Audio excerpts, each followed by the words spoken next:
আশা করি আপনারা সকলে ভালো আছেন। আজকের ভিডিওতে থাকছে আগামী 24 ঘন্টার আবহাওয়ার বিস্তারিত সকল তথ্য।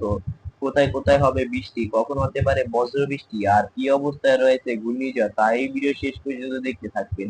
এবং লাইক, কমেন্ট, সাবস্ক্রাইব করতে ভুলবেন না। কালকে দেওয়া আবহাওয়ার তথ্যটি ছিল 100% অ্যাকুরেট, এবং অ্যাকুরেট তথ্য পাওয়ার জন্য আমাদের চ্যানেলটিকে সাবস্ক্রাইব করুন। আজকে রাত 7টা থেকে 12টা পর্যন্ত ঢাকা, ময়মনসিংহ, সিলেট, রংপুর, রাজশাহী, খুলনা, বরিশাল, চট্টগ্রাম বিভাগে অস্থায়ীভাবে দমকা হাওয়া এবং বজ্র বৃষ্টি হতে পারে।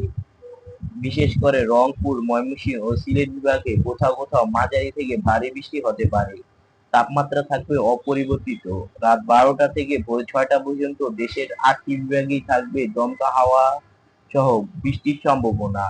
আকাশ থাকবে আংশিক মেঘলা থেকে মেঘাচ্ছন্ন। রংপুর, ময়মনসিংহ ও সিলেট বিভাগে ভারী বৃষ্টির আশঙ্কা রয়েছে। সকাল 6টা থেকে বিকেল 6টা পর্যন্ত। সকাল 6টা থেকে বিকেল 6টা পর্যন্ত ঢাকা, সিলেট, রংপুর, ময়মনসিংহ, রাজশাহী, খুলনা, বরিশাল এবং চট্টগ্রাম বিভাগে বজ্রসহ বৃষ্টি এবং দমকা হাওয়া হওয়ার সম্ভাবনা রয়েছে। বর্তমানে বঙ্গোপসাগরে কোনো ঘূর্ণিঝড় বা লঘুচাপ সৃষ্টি হয়নি, তবে পূর্বাভাস বলছে এই সম্ভাব্য ঘূর্ণিঝড়টি দক্ষিণ বঙ্গোপসাগরে তৈরি হতে পারে।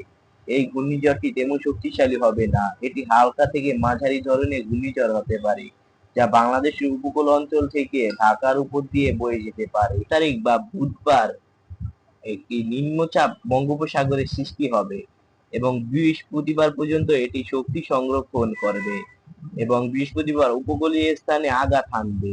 তারপর শুক্রবার বাংলাদেশের উপর দিয়ে, ঢাকার উপর দিয়ে চলে যাবে এটি ভারতে, এবং শনিবার পর্যন্ত এর তাণ্ডব চলতে থাকবে এবং রবিবার সবকিছু স্বাভাবিক হয়ে যাবে।